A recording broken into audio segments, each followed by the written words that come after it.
Bem-vindos a mais um episódio do Resenha e Marketing Podcast. Dessa vez trouxemos uma convidada que eu acho que vai ser difícil trazer outro convidado com tanta experiência assim, com tantas uma bagagem tão diversa na carreira, na trajetória de vida dessa pessoa. Olha só, a nossa convidada de hoje iniciou a carreira no serviço público. Olha que curiosidade. Mas, depois de alguns anos, ela foi empreender no mercado de moda feminina e fotografia. Com o avanço do digital, ela criou seus infoprodutos e mentorias com foco no sono, energia e performance. E ela voltou às origens e hoje ela se posiciona como uma advogada especialista em contratos e direito digital. Vamos explorar o máximo da expertise dela aqui hoje. Bem-vinda, Fernanda Viana. Maravilhoso. Obrigada pelo convite. Participar desse podcast é um prazer poder compartilhar aí todo o meu conhecimento. Que isso, imagina, é uma honra. Agradeço aí por ter aceitado o convite. Fernanda, já quero abrir aqui. A Fernanda é uma pessoa que entrou na minha vida e me mudou para melhor. Me ajuda em várias coisas até hoje e tudo mais. A gente não tem aquele contato, né, de todos os dias se falar, mas é assim, às vezes ela precisa de mim, eu preciso dela e a gente vai se ajudando. É uma pessoa maravilhosa e hoje eu tenho certeza que vocês vão aprender muito com ela aqui hoje. Ai, obrigada. Bora na entrega. Bora lá? Bora então aprender aí sobre se proteger legalmente aí dessas tretas jurídicas no digital, né, e tudo mais. Vamos lá, Fê? Primeira pergunta que eu tenho aqui. Uma das maiores dores do mercado ali, né, é entre a parceria do especialista com o estrategista, o lançador, né, e tudo mais. E quando acaba essa dor naquele divórcio, né? Porque basicamente a sociedade entre esses dois profissionais ali é como se fosse um casamento, né? De quem que é a lista de leads, de quem que é as aulas, não pode mais usar a estratégia de funil que fazia, como que fica resolvida essa questão, né? Como que blinda esse contrato de uma parceria entre o estrategista e o especialista? Esse é um assunto bem quente hoje nas redes sociais, né? Muitos especialistas aí se tornando independentes, aí vem essa pergunta, esse dilema. Hoje, algo que divide muito essa questão entre coprodutor, sociedade, né, e coprodutor, prestador de serviço, é o risco. Então, quando a gente traz o risco, e o risco ele é dividido entre as partes, a gente pode tratar isso como sociedade. Aí você pergunta a questão dos ativos, né, da divisão. Então, primeiro, a gente tem que ver a característica dessa parceria, a primeiro ponto, né, se é uma coprodução sociedade ou se é uma coprodução prestação de serviço. Feito isso, o direito, a gente tem o direito autoral e o direito patrimonial da relação. Quando a gente fala de direito autoral, que é a elaboração dos e-books, dos cursos, da criação, quem criou, o pai da obra, normalmente é do especialista. Geralmente é o especialista que cria. Esse direito ele não é divisível, então sempre vai ser de quem criou, o direito autoral. Só que numa relação dessa de parceria, principalmente se vai para um litígio, o que mais se discute é a exploração comercial disso. A exploração comercial desses cursos, dos leads, do site, do próprio Instagram da especialista, de quem fica isso. Então, é definido a questão se é sociedade ou prestação de serviço, nós vamos para dentro dessa esfera. Considerado uma sociedade, porque assim, mas está no contrato que é prestação de serviço. Hoje, julgados, inclusive recentes, tem muitos julgados, muitos litígios nesse sentido, o juiz leva em consideração o risco. Se o risco é dividido, tudo também é dividido. Aí que entra. Os leads são divididos, a conta do Instagram é dividido, o site é dividido, o público que ganhou durante esse período, né, o tráfego, tudo é dividido. Então, se o risco está no meio desse negócio, tudo é dividido. E antes de nós falarmos até a questão da divisão, um bom contrato, ele é essencial. Então, dentro de uma relação de parceria, elaboração de um contrato bem feito, ele é primordial. Por quê? Quando se encerra uma sociedade, pode ser que seja de forma amigável, mas pode ser de uma forma litigiosa, que não concorda entre as partes. E o contrato é onde vai definir muitos pontos. Porém, o contrato, hoje em dia, Eduardo, quando a gente leva isso para o juiz, o juiz leva em consideração o contrato, mas muito mais do que isso é o que acontece no dia a dia, que é a primazia da realidade.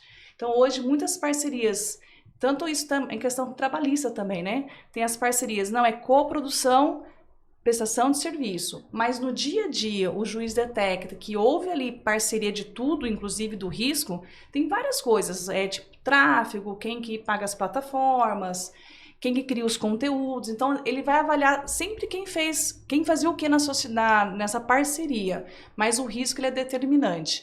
Feito isso, se vai separar, tudo se separa, mas como separa? Indenizando. É que nem uma sociedade. O sócio que sai, ele é indenizado pelo que fica. Então, acho que eu respondi a sua pergunta. Acho que sim. O que eu vejo hoje que acontece muito é praticado, né? Principalmente no formato de agências, né? Nem tanto naquele formato de parceria entre lançador e especialista ali, que basicamente é uma pessoa independente que tem a equipe de marketing dele. Algumas vezes, se for uma sociedade 50-50, o que é praticado atualmente é que é dividido também os custos desse time, dessa equipe, né? O que eu vejo acontecendo muito é que eles, em contrato, também dividem alguns ativos no sentido de lista de leads. Pode ser que a agência fique com esse ativo. Só que, por exemplo, o Instagram, que tem ali a imagem do especialista, né, gerando conteúdo todos os dias e tudo mais, é do próprio especialista. Não tem por que a agência ficar com esse ativo, concorda? Então, quando leva-se isso em litígio, porque no contrato se ficou determinado isso e acabou de forma consensual, ok, cada um fica com o que foi combinado. Mas a gente está falando sem saber quais eram o resultado dessa sociedade. Vamos falar de milhões, é muito dinheiro, milhões. Quando você desfaz isso, por mais que esteja ali pré-determinado, a lista fica com tal, o Instagram hoje é um dos ativos mais valiosos. Você criou ali uma figura onde atrai muitos negócios. É a base do negócio. Então, por isso que eu falo, o contrato ele tem que ser elaborado não pensando no momento atual, mas sempre a longo prazo. As pessoas pensam muito aqui a curto prazo, então tem que pensar isso a longo prazo. E se esse negócio sai de 1.000 e vai para milhões de reais, o valor disso? Então, continua na mesma explicação que eu dei anteriormente. Tudo é dividido, joga tudo no litígio, o quanto custa essa lista, o quanto custa esse Instagram. Porque tem aquela questão, o Instagram foi construído antes da sociedade, mas tem o Instagram que é construído durante a sociedade. Conjunto. Independe. Aí tem que olhar, quantos seguidores que ela já tinha? Ela já tinha uma construção de autoridade, então tudo isso é levado em consideração. Se durante a parceria o tráfego fez com que isso subisse muito e aumentasse o valor da marca dela pessoal, isso entra na divisão. Ela fica com o Instagram, ela não tem como dividir, mas o valor daquele ativo, ele é dividido. Entendi. Ele é dividido. São várias nuances ali, né? Depende muito de cada contrato, o momento dessa parceria que se rompeu e tudo mais, né? Eu vejo alguns passos dados hoje no digital para alguns especialistas muito grandes, de milhões de seguidores e também de negócios bem vultuosos, que a sociedade desfeita dos produtos mais valiosos e depois é construído produtos como se começassem do zero com os mesmas partes, para que isso não aconteça, essa divisão milionária. Então, sempre nós temos que ver os contratos e a relação que é construída dia a dia, que é a primazia da realidade, o princípio muito citado hoje nos julgados. Muito bom. É complexo, né? Então, são várias coisas que entram ali dentro do contrato e coisas que interferem externamente, como, por exemplo, a interpretação de quem for julgar ali o caso também, né? E falando em contrato, Eduardo, hoje o contrato tem essa questão das cláusulas abusivas. Então, por exemplo, quando você faz uma parceria dessa e uma das partes tem uma visão um pouco maior em relação a outra pessoa, quem elaborou o contrato, a pessoa que não elaborou o contrato, ela passa a ter um peso maior ali na hora do julgado. Então, por exemplo, vamos dizer dessa conta do Instagram que cresceu, tinha 10 mil, mas de repente está 1 milhão de seguidores, tá? Só que no contrato estava pré-determinado que a conta sempre seria do especialista e os leads seriam, porque às vezes captou aí, sei lá, 1 milhão de leads, seria sempre da agência. Vai levar em consideração o peso de valor cada um desses ativos e quem elaborou o contrato, tudo isso é levado em consideração. Então, falar que esse caso serve para outro caso e para outro é complicado, porque não é. Então, tem que sempre pegar as peculiaridades daquele caso específico. Entendi, ficou claro, deu para entender. E que é importante ter um advogado ali, especialista no digital, para assessorar, né? Ambas as partes, né? Porque em uma parceria tem que ser 50% para cada lado realmente, né? Justo para ambos os lados, na verdade. Hoje eu faço muito contrato para os dois. Então, quando eu faço contrato para os dois, a gente olha a visão dos dois. Então, quando um advogado elabora contrato para os dois, é um peso. Quando cada advogado elabora, é outro peso. Ou, às vezes, outra pessoa nem tem advogado. Uma das partes tem. Então, tudo isso é levado em consideração. Mas hoje eu faço bastante contrato para as duas partes. Isso faz diferença. Fica mais confortável, né? E mais justo também, na verdade. Agora, Fê, me fala uma coisa. A gente vê no digital aquelas várias promessas, né? Aquelas promessas apelativas que prometem várias coisas e tudo mais. Numa eventual ali, um processo que acaba acontecendo da parte de um cliente, né? Um aluno no caso e tudo mais. Para que lado que arrebenta essa corda? É o especialista, é o rosto do negócio?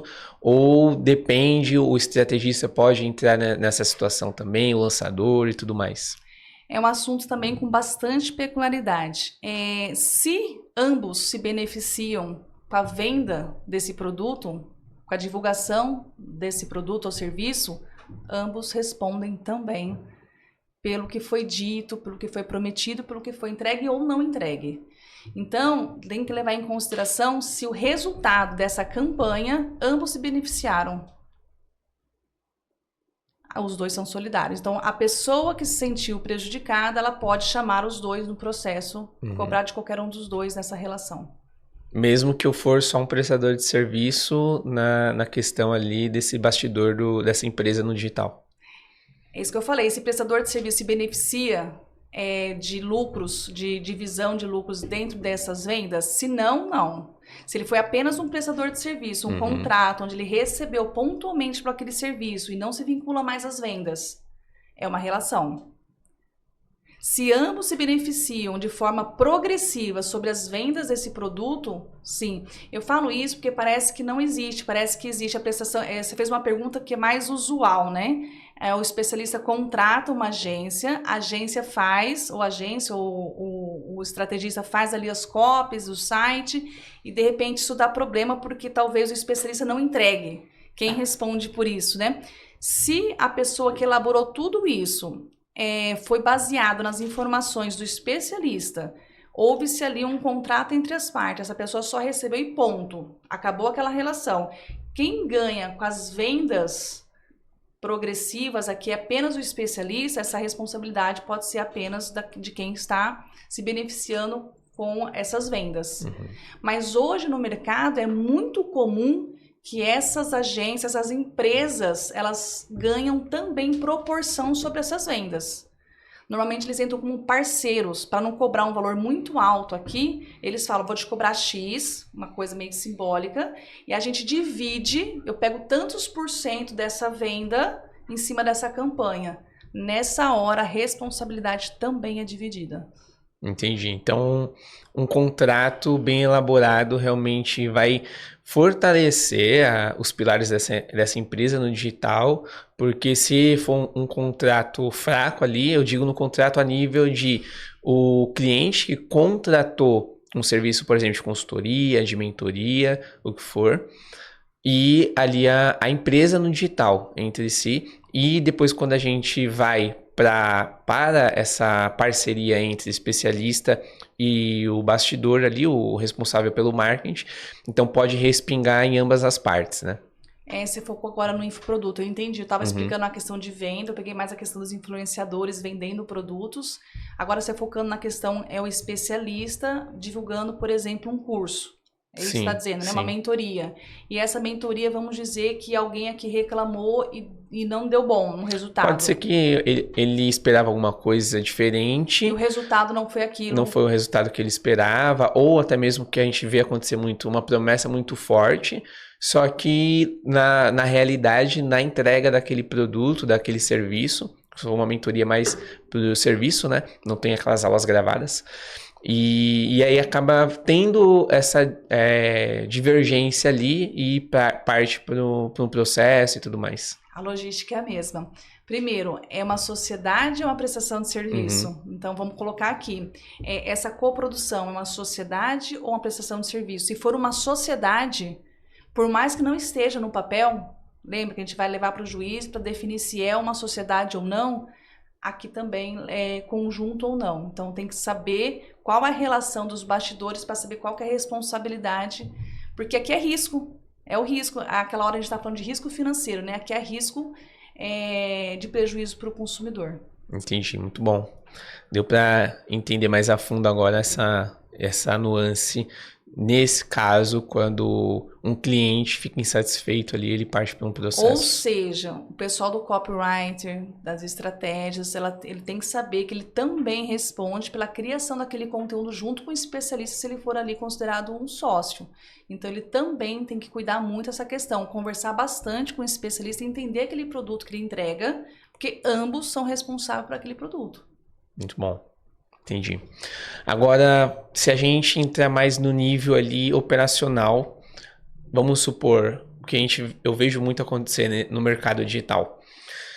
A empresa, ela está começando ali, está engateando, tudo mais. Entra essa parceria, né? Pode ser prestação de serviço ou não, pode ser sociedade também, coprodução. E daí, essa parceria consegue impulsionar muito mais rápido, escalar esse projeto muito mais rápido, né? E aí acaba rompendo essa parceria futuramente.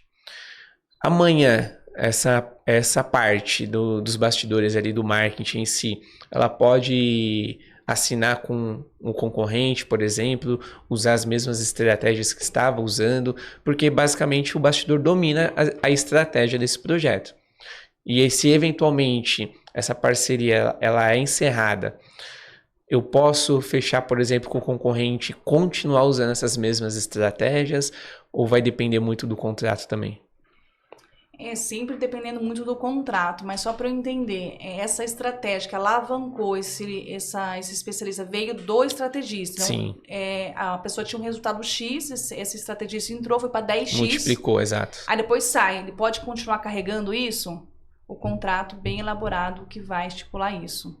Porque hoje, com a cláusula de não concorrência, de não compartilhar ali segredos da empresa, tem que levar muito em consideração o que era da empresa e o que era da pessoa. Então, colocar isso em contrato é muito importante. Hoje, a gente vê pessoas que estão iniciando carreiras, precisando ter experiências, muitas pessoas entrando no mercado por conta do digital e por conta que o mercado precisa de muitos prestadores de serviço. Às vezes, muitas pessoas entram em grandes empresas, pegam experiências, até melhora essas experiências, criam seus próprios métodos ali, ela passa a ser dona daquele método, mas houve uma base. Então, continua sendo da empresa. Então, um contrato bem elaborado da empresa em relação a esse prestador de serviço é muito importante. Porém, se esse estrategista já entrou com uma carga de conhecimento e estratégia muito grande, ele tem que também colocar em contrato e preservar que isso é dele. Então, esse é um bom contrato. Muito bom. Varia muito também, né? Porque a gente vê que alguns contratos, eles são mais justos para uma parte do que para outra, né? E você falou que algumas vezes você faz o contrato para as duas partes, ou seja, você presta serviço para ambas as partes ali, né? Se a gente for falar de fechar uma parceria e você assume o contrato ali apenas do especialista, Como que você vê esse contrato? O que você incluiria nesse contrato para proteger o lado dele? E depois eu quero que você fale se você fosse fazer esse serviço, esse mesmo serviço, só que para a parte do coprodutor ali. Maravilhoso. Se eu fosse se eu fosse individualmente, certo? Se eu Isso. fosse advogada do especialista, primeiro eu ia entender com ele o negócio dele. A partir dali, o que ele precisa ter. Então, assim, nós precisamos colocar um destaque dentro do negócio da pessoa. Quantos seguidores que a pessoa tem, qual é o resultado financeiro que ela tem, o que ela deseja, o que ela almeja com aquela parceria. Então, eu preciso pegar dados e coletar os dados o máximo possível. Proteger o que ela já tinha. Então, proteger aquilo que ela tinha, o que ela tem e deixar escrito. Hoje, eu vejo as pessoas tentando economizar porque os contratos não ficarem grandes. Isso aí não funciona. Pode deixar os contratos bem minuciosos, detalhar quantidade de seguidores, resultados financeiros, todas as metas, colocar isso em contrato, porque ele já tem. E tudo aquilo que for conquistado, aí eu converso com o meu cliente. Olha, tudo isso, porque quando eu converso com o cliente, eu mostro o que é legal. Uhum. E aí a gente discute como a gente vai fazer a partir daquilo. Porque às vezes ele fala, não, eu não quero fazer isso. Então eu vou tentar achar uma outra saída que seja legal também, mas que beneficie o meu cliente. Ele fala, não, Fernanda, eu quero crescer, mas eu quero que o Instagram sempre seja meu. Como é que eu faço isso? Aí eu falo, olha, se você hoje, nós vamos colocar que o Instagram sempre será seu, com essa quantidade de seguidores, com essa reputação que você tem. Mas a partir disso, não tem como. Isso vai ser discutido na frente em juízo. Eu sempre falo isso. Então, colocar uma cláusula ali que não vai, que é uma cláusula abusiva, eu mostro que aquilo vai ser derrubado lá na frente em juízo. Então, eu oriento o cliente que às vezes o que ele quer não é possível. E às vezes essa abusividade de uma cláusula pode derrubar um contrato. Então, fazer um bom contrato de forma legal, isso eu vejo, inclusive os contratos, eu recebo muitos contratos que são mais benéficos para uma parte. Isso em litígio ele é derrubado. Então, tem que tomar muito cuidado com uma cláusula para se beneficiar, que você pode correr o risco de ter ali o contrato todo derrubado e o juiz definir ali o que é cada uma das coisas. E se eu fosse advogado do estrategista, nessa relação, eu acredito que é a parte mais vulnerável, tá? Por mais que tenha ali as estratégias, que tenha ali o know-how do negócio, para impulsionar o negócio da pessoa, eu falo que é o mais vulnerável, porque ele está nos bastidores. Acabou a sociedade. E aí, a cara de quem tem valor é o do especialista. Então, montar um contrato do estrategista é algo que eu preciso montar com muito mais carinho para ele não perder o valor, porque vamos lá, vamos dividir tudo, nós somos sociedade, mas o estrategista vai começar do zero com uma outra pessoa. O especialista, ele já tem ali um brand, um posicionamento, ele vai começar muito melhor. Então, fazer um contrato do estrategista tem que ser muito bem detalhado e bem minucioso. Muito Um bom bom. advogado. Muito bem. A gente sabe que tem vários desafios, né? Eu, pelo menos pela minha experiência prática, ao longo desses quase 6 anos aí no digital, o especialista, ele realmente sempre quer exigir muito mais coisa. Muito porque ele se preocupa com a imagem dele, de fato, ali, e tudo bem. Dá para entender muito esse lado, porque é ele que está mais no risco ali, né? Qualquer coisa que acontece, surge um efeito maior pro lado dele, né? Porque quem está ali atrás das câmeras, no bastidor de fato, não chega a respingar tanto ali, né? Se falamos dessa parte processual, justiça e tudo mais. Só que o especialista realmente, eu vejo que ele precisa ter uma proteção maior ali via contrato e tudo mais. O especialista? Então, aí você falou que se eu fosse advogado especialista, eu colocaria, do especialista não, do estrategista. Se eu fosse advogado estrategista, eu colocaria essa questão de cláusula sobre o curso e responsabilidades também, porque é algo que pode se colocar bem feito, você evita aí um prejuízo bem grande lá na frente. Muito bom. E aí, se a gente falar ali sobre sociedade e parceria, né? Prestação de serviço ali, principalmente quando for uma coisa pontual, né? Onde tem um contrato começo, meio e fim, entregou aquela tarefa ali, finalizou. Se a gente for olhar do ponto de vista da justiça mesmo, né? Do direito, como que diferencia ali uma sociedade de fato e uma prestação de serviço maquiada ali? Porque o que a gente vê muito no digital? Porque Vou te explicar o motivo da pergunta. Muitas vezes acaba um prestador de serviço prestando serviço para um especialista e depois ele simplesmente quer processar esse especialista falando que tem direitos trabalhistas e tudo mais. Então, só para a gente deixar claro para quem está assistindo, como que a gente se protege nesse sentido também, ambas as partes? Hoje, inclusive, os processos estão suspensos na Justiça do Trabalho em relação a essa pejotização, né? Porque está tendo muita demanda nesse sentido. Hoje, depois da reforma, muitas empresas fazendo esse tipo de contrato de prestação de serviço, mas no dia a dia, de fato, às vezes não é a prestação de serviço, é ali, tem as características do trabalho mesmo, trabalhista da CLT. Hoje, para você diferenciar quem é realmente um empregado de uma pessoa prestadora de serviço, é bem claro ali no artigo 3º da CLT as características para que isso se consolide. Então, por exemplo, a pessoalidade, a não eventualidade, a subordinação e a onerosidade. Falei as 4? Uhum. Falei as 4. A questão da eventualidade, não eventualidade, pessoalidade, subordinação. A subordinação, ela é um dos fatores mais que pesam mais nessa relação. Por quê? Se a estrutura da empresa depende daquela pessoa, o juiz olha que aquela pessoa não era uma prestadora de serviço. Ela necessita daquele braço naquela empresa. Então, hoje, tem tanto a questão do home e a questão presencial. Então, tanto um como o outro, o juiz ele olha essa questão da subordinação estrutural. Aquela pessoa é importante para a estrutura da empresa, ela precisa diariamente daquele serviço para aquela empresa, então um ponto a ser considerado.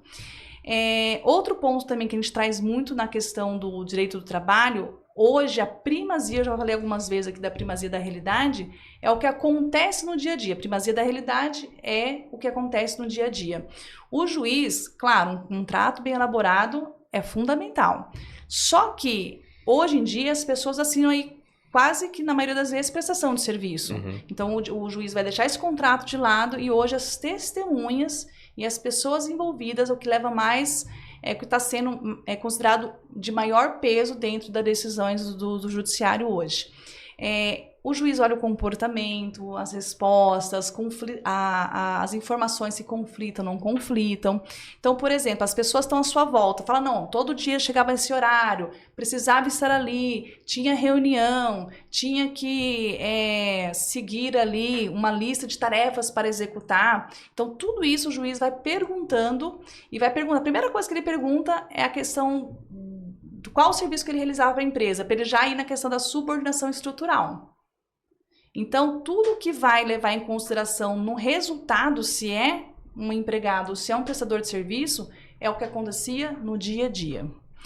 E eu trabalho na parte preventiva, né? Contratual, preventiva, tenho especialização, inclusive, na área do direito do trabalho e processo de trabalho, eu oriento muitas empresas em relação a isso. Não tem problema nenhum contratar o prestador de serviço, contanto que ele seja um prestador de serviço no dia a dia. Sim. Só que por falta de orientação desses líderes, acabam ali usando palavras e algumas atitudes durante o dia que vai configurar lá na frente empregado.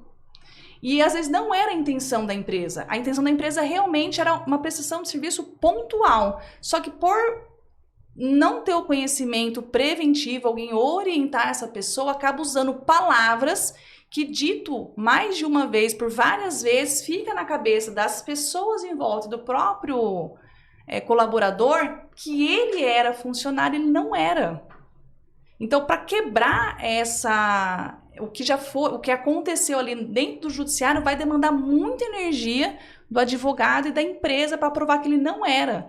Então, uma boa assessoria preventiva para a empresa é muito importante para que não tenha esse vínculo, porque às vezes a pessoa não contrata com a intenção do vínculo. Só que isso vai acontecendo por falta de orientação. Mas também tem casos ao contrário.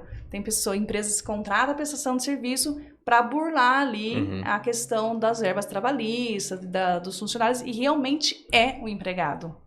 É difícil, né? Às vezes a empresa tem uma visão sobre esse contrato, né, de prestação de serviço, por exemplo, cumprir horas e tudo mais que a gente vê acontecendo, tem que estar presencial, enfim.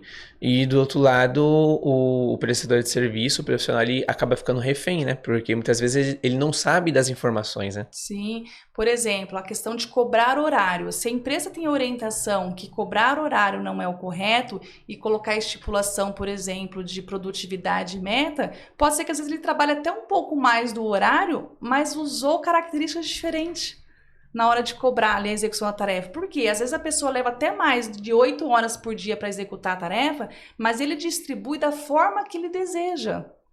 Ele faz da forma que ele quer, atende outras pessoas. Então, quando a empresa tem uma orientação, ele acaba tendo melhores resultados sem descaracterizar ali o contrato efetivamente feito com aquela pessoa.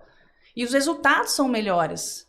Então, acho que uma boa orientação em relação a isso vale muito a pena. Muito bom. Ó, então para vocês que estão assistindo aí, profissionais dos bastidores, vão atrás de informação. Não é ChatGPT, tá? Claro que ajuda muito, mas busquem se informar juridicamente, né? Com advogado, especialista no digital, para você entender quais são os seus direitos de fato.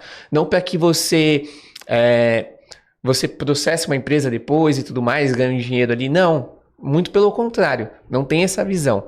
Mas para você também não ficar refém de uma empresa que vai ficar te explorando, mas que você tenha uma relação com essa empresa de maneira justa. Né, Fê? Sim.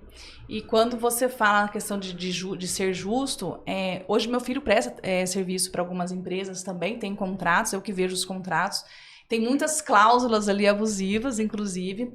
Só que assim, quando eu vejo um contrato onde ele almeja muito trabalhar com aquela empresa, o valor onde ele vai receber tá um valor muito bacana, onde ele realmente queria aquele valor, ele queria prestar aquele serviço. Eu converso com ele como se fosse com qualquer cliente. Sim. Você está disposto a trabalhar para essa empresa nessas condições? Se ele fala sim, não tem porquê. Eu mesmo sendo advogada, que ele entre e de má fé, depois de 2 anos, eu processe a empresa. Isso para mim não faz sentido. Uhum. Então, de uma forma preventiva, olhar o contrato e você falar, não concordo com isso, e já falar no início da relação, isso é muito melhor. Porque você tem ali, você entra já com paz no coração, né? Agora, por exemplo, eu sabendo que existe uma cláusula abusiva, ele topou fazer dessa forma e ele não vai agir de má fé, eu sei que se tiver uma boa relação, ele não vai reclamar aquilo, porém, a empresa sacaneia ele em algum sentido. Porque a gente não sabe como que é essa relação, a gente não conhece a outra parte. Houve uma sacanagem em relação a um sentido, onde feriu os direitos dele, aí eu já sabia onde tem uma cláusula que eu posso ali defender o meu cliente. Então, assim, quando você detecta uma cláusula fraca, se você está disposto a entrar, não discuta ele se você saiu e se foi tudo certo. Você concordou com aquilo, mas deixa ele guardado caso a empresa venha sacanear você. Aí sim você usa ela. Já aconteceu isso que você comentou, né?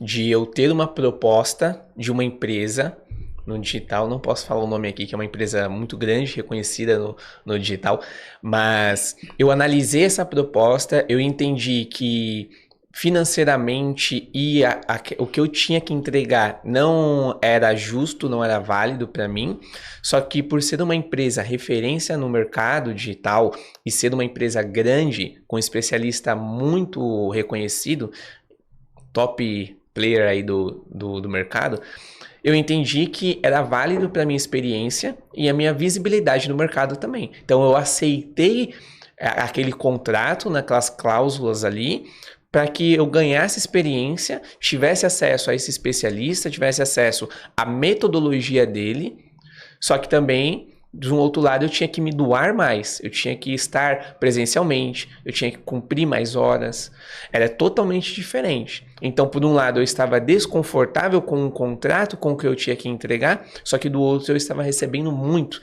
Então, quem está no digital, até mesmo tá ali nos primeiros anos de carreira, precisa ver também isso, o que é bônus, o que é ônus, vale a pena ou não. E aproveitando esse gancho do que você falou, você já deve ter analisado milhares de contratos, né? qual que é aquela cláusula ali que tá meia maquiada, não está muito clara, que você observa e já aciona o seu cliente, liga o alerta ali, fala para ele que é furada? Não tem uma cláusula específica, mas normalmente eles colocam ali uma cláusula que é mais assim, que eu percebo que é mais abusiva, é a questão do tempo que você não pode trabalhar em empresas concorrentes.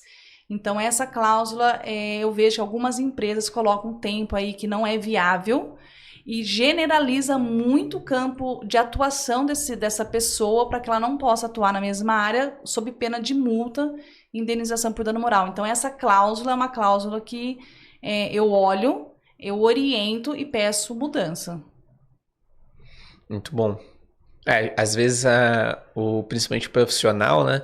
Ou até mesmo o próprio especialista, ele tem ali o advogado dele, e eles não entendem, né? Esses vícios de contrato, podemos dizer assim?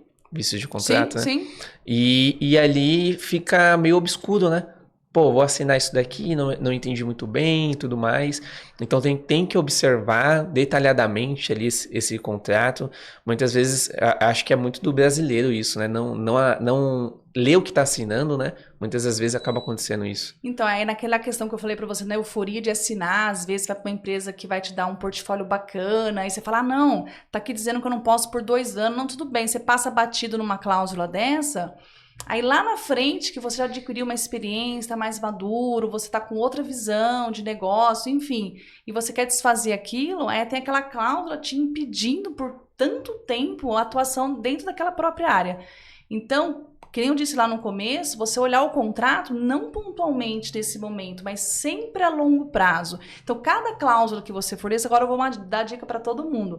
Cada cláusula que a pessoa for ler, você se questiona, essa cláusula faz sentido para mim hoje e daqui 5 anos? Se imagina daqui 5 anos, essa cláusula faz sentido? Então, você conversar com cada cláusula, você falou do chat GPT, das IAs, fazer os contratos. Hoje eles fazem ali a base do contrato baseado ali nas leis, nos artigos, dependendo da IA que você vai procurar, tem também os julgados, enfim. Só que a parte estratégica eles não trazem. E a parte estratégica depende muito da empresa onde a pessoa está indo e a pessoa que está prestando serviço. Então é muito individual essa parte estratégica. Hoje eu trabalho muito focado na área da saúde e na área dos médicos. A minha área do registro de marca, de posicionamento. Então, hoje, quando eu vou orientar essas pessoas, a área da saúde é completamente diferente, o dia a dia da operação ali, de uma outra área, arquitetura, de direito, é completamente diferente. Então, as estratégias para esses diferentes campos de atuação é completamente diferente. E o ChatGPT, ele precisa desses detalhes também de campos de atuação, porque ele vai responder de forma geral. Então, um dos exemplos, tá? Os campos de atuação são completamente diferentes, o dia a dia, a operacionalidade. Fica superficial, né? Sim. Entendi. Muito bom. E ali, a gente, falando a nível de estrutura de negócio, a gente vê muitos projetos dependendo de um único canal de aquisição, né? No sentido de que tem só uma conta no Instagram, por exemplo, tem só um canal no YouTube, tem só um site e tudo mais, né? Quando uma empresa que já fatura ali no digital, ela é até madura, mas ela depende só de uma única conta do Instagram e acaba ali tendo um bloqueio que a gente vê acontecer, né? Seja no bloqueio da própria conta ali do perfil mesmo na rede social, ou até mesmo o bloqueio da conta de anúncios. Acaba acontecendo também bastante, seja por um fator ou outro ali. O que a gente consegue fazer, Fê, nesse sentido, para ir até a justiça? Que recurso que a gente tem para buscar ali uma solução quando acontece? Eu tenho essas experiências próprias.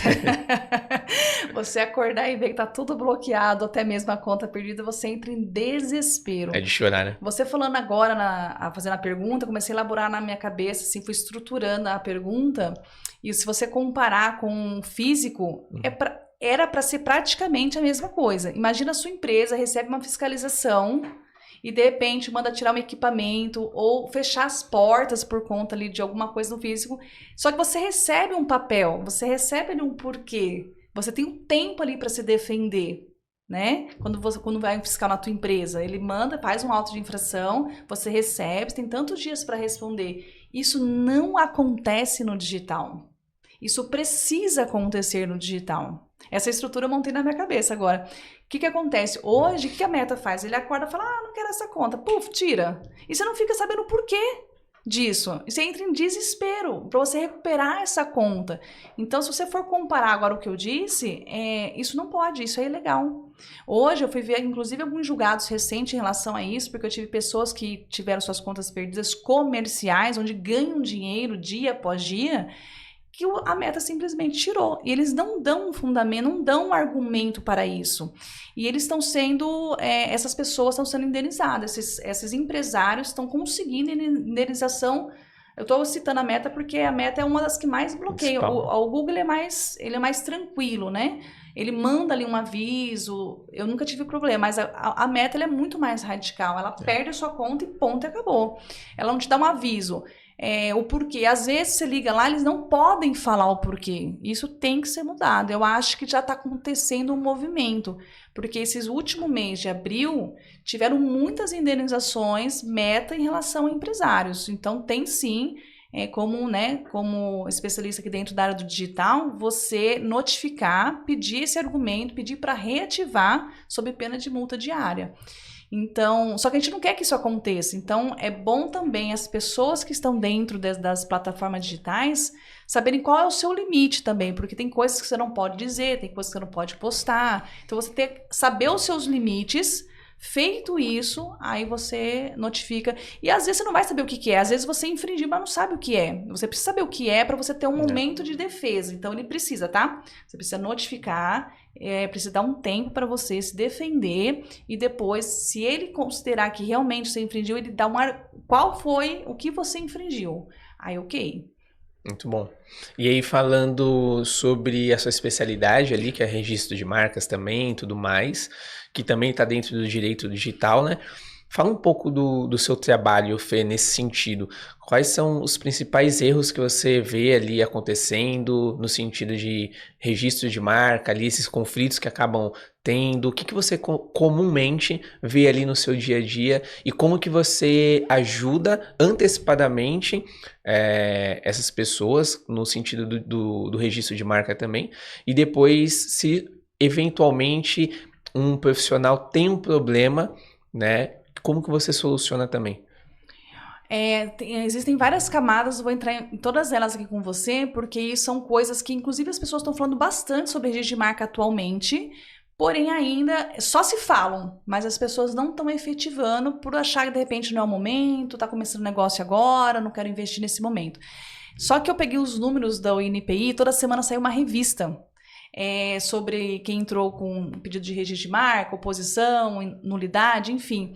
Por semana, nós temos em média de 6 a 8 mil pedidos de registro de marcas. Uau. E desse número, é muita gente. E desse número, eu não vou conseguir precisar certinho, mas grande parte é indeferido já no início, por erro de começar o registro.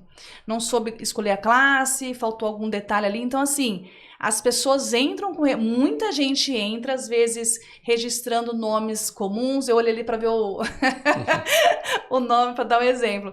Mas as pessoas entram hoje registrando qualquer nome que vai ali naquela pesquisa simples do INPI. Não tem ninguém, vou colocar. Só que existem muitos termos que o próprio INPI não registra.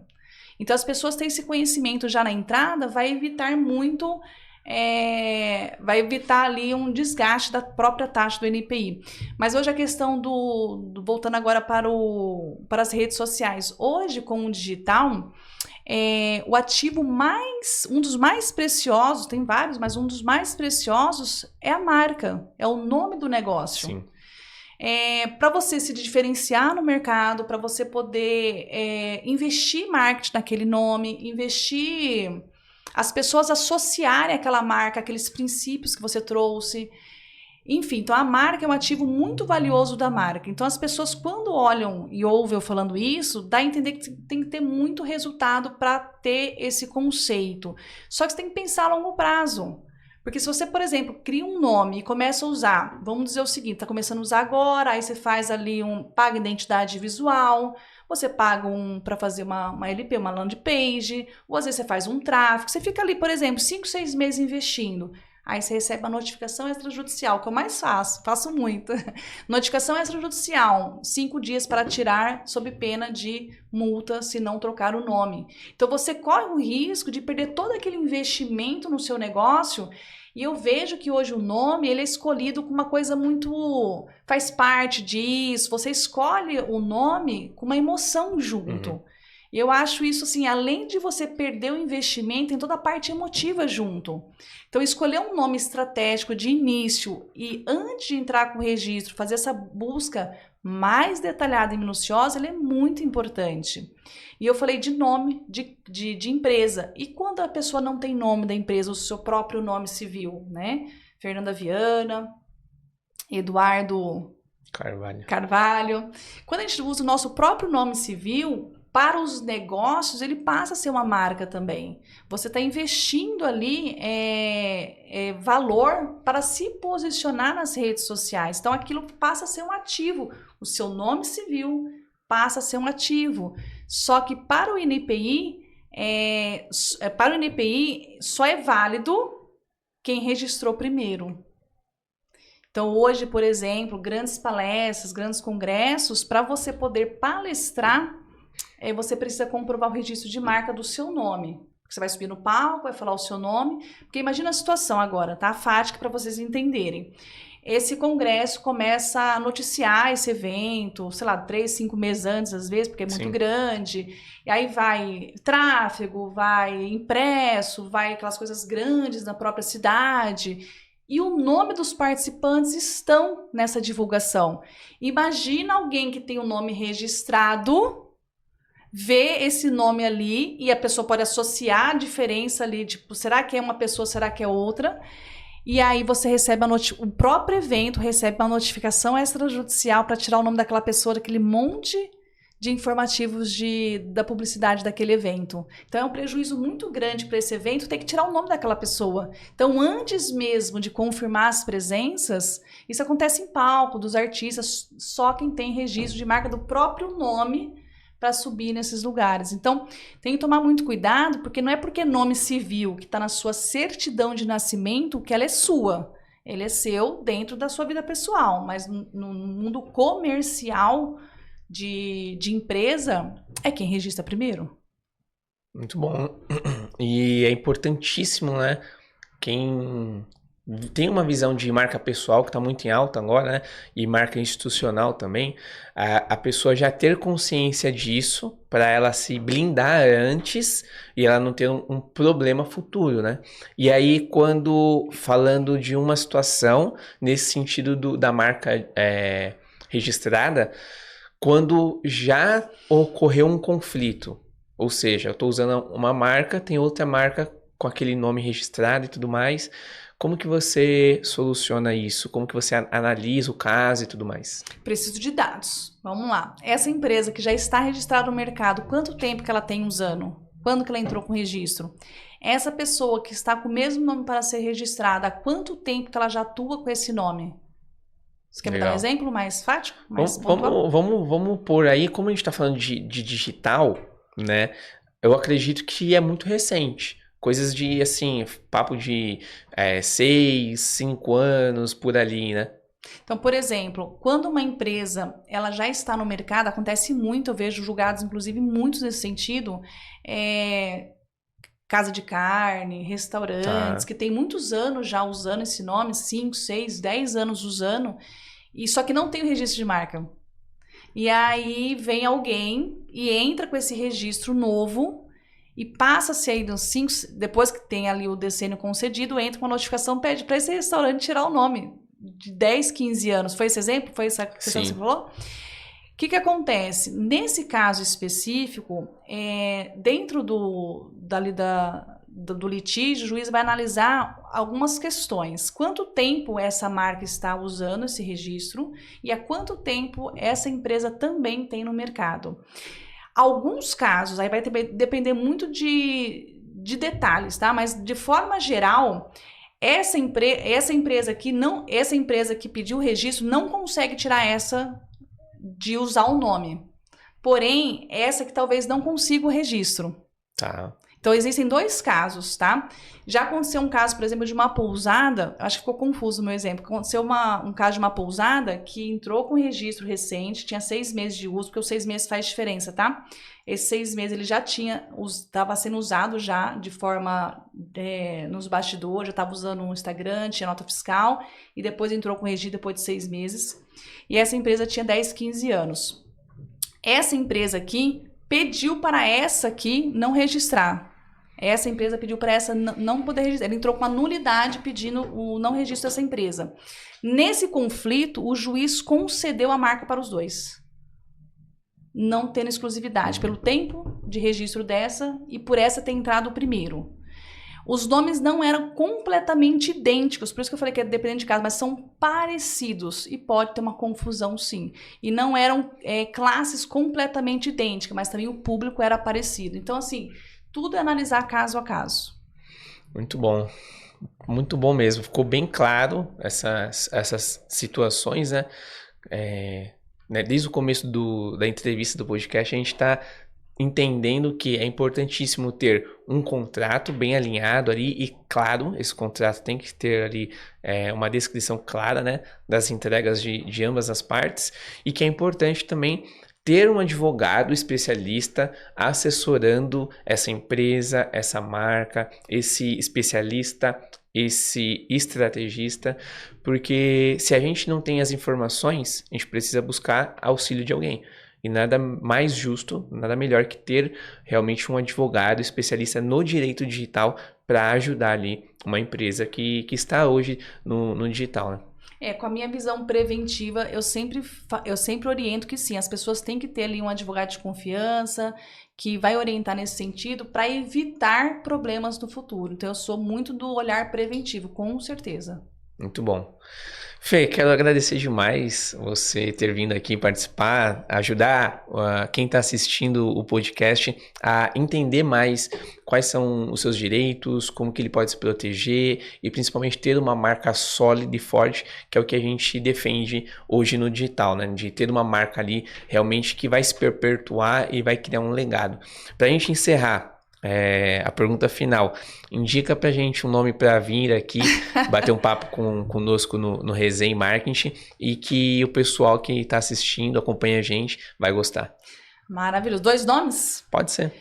Não, um nome. Pode ser, fica Enfim, à vontade. Tem um amigo meu que eu gosto muito, ele vem com essa questão do digital, ele vem com muitas estratégias bacanas que dá para compartilhar muito conhecimento aqui, que é o Thiago Hungria. Ele é de hamburgueria. Uhum. Eu acho que valeria muito a pena uma conversa com ele. Eu vejo algumas estratégias bem diferentes no negócio desse. Ele está crescendo muito rápido nas redes sociais, então valeria um bate-papo com ele. Outra pessoa... É que assim, eu vim de outra cidade, né? Sim. Eu conheço pessoas de outra cidade. Aqui em São Paulo, eu acho que é de Campinas, inclusive é esse nome. Tá, bacana, bom demais. Faz a ponte aí, faz o network com a gente pra gente trazer ele. Vou convidá-lo para trazer ele aqui, ele tem grandes experiências. Bom demais. Fala aí pro pessoal como que a gente encontra nas redes sociais, quem precisa de um advogado e tudo mais. Dentro das minhas redes sociais eu trago bastante orientações e informações dentro de tudo que a gente conversou. Se vocês precisarem de orientação nesse sentido, para ajudar no negócio de vocês, a minha rede social é ADV _ Fernanda Viana. Viana com N só. Muito bom. Tá bom? Bom demais. E para você que chegou até aqui, não deixa de nos acompanhar, seguir aí a gente no canal, nas redes sociais, a gente tá com o mesmo @ no Instagram e no TikTok, onde você encontra os cortes ali, as pílulas de bons conteúdos, Resenha e Marketing Podcast. Você encontra a gente em todas as redes sociais e o meu Instagram pessoal, @educarvalhojr. Você me encontra, a gente pode bater um papo e encontro você no próximo episódio. É isso. Tchau, tchau.